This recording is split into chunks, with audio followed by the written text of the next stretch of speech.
Welcome everybody to Not by Sight.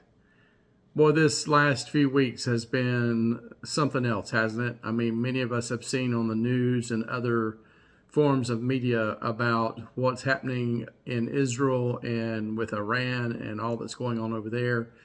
And then just a few days ago, the President of the United States authorized a military strike against Iran, taking out, they said, 3 different nuclear sites. And when we see things going on in that part of the world, a lot of us believers, we start thinking about the end times. And is this the beginning of the end? And I'm going to tell you, I don't really believe it's the beginning of the end.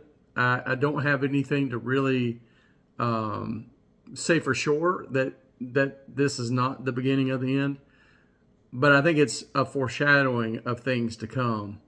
I think this is the kind of thing that will be happening around the time that we're called away, that the church is called away, that Jesus comes back and takes his bride. And, we've got to be careful. There's so many people out there that will grab a hold of this kind of information and they start predicting when the end will come. And the Bible is very clear about it. It says, no one knows the hour or the day when the Son of Man will return. And we don't know.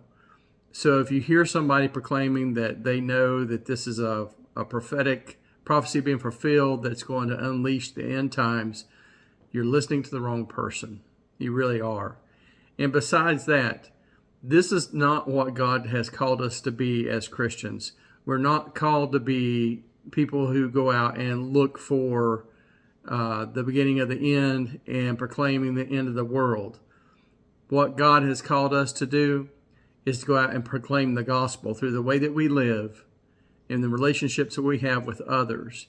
That is the number one way. If you want to bring the kingdom of heaven to earth, that's the number one way to do it. One person at a time, sharing the gospel, telling them about Jesus and God's love for them. That is our only hope, and that's the only hope for the world. And listen, this idea of getting it wrong started the day Jesus left. The very minute he left, if we look in Acts 1, verse 11, the angel said to the people that are gathered there, they also said, Men of Galilee, why do you stand looking into the sky?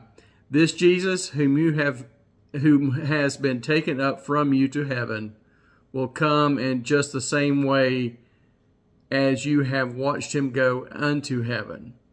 And so they were basically told, don't just stand around looking up. Don't be waiting for Jesus to return. He will come back as he said he would.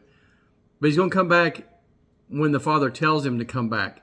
We're to be about the Father's business. And the Father's business is telling men and women, boys and girls, about the saving knowledge of Jesus Christ. God bless you, and may you have a wonderful day.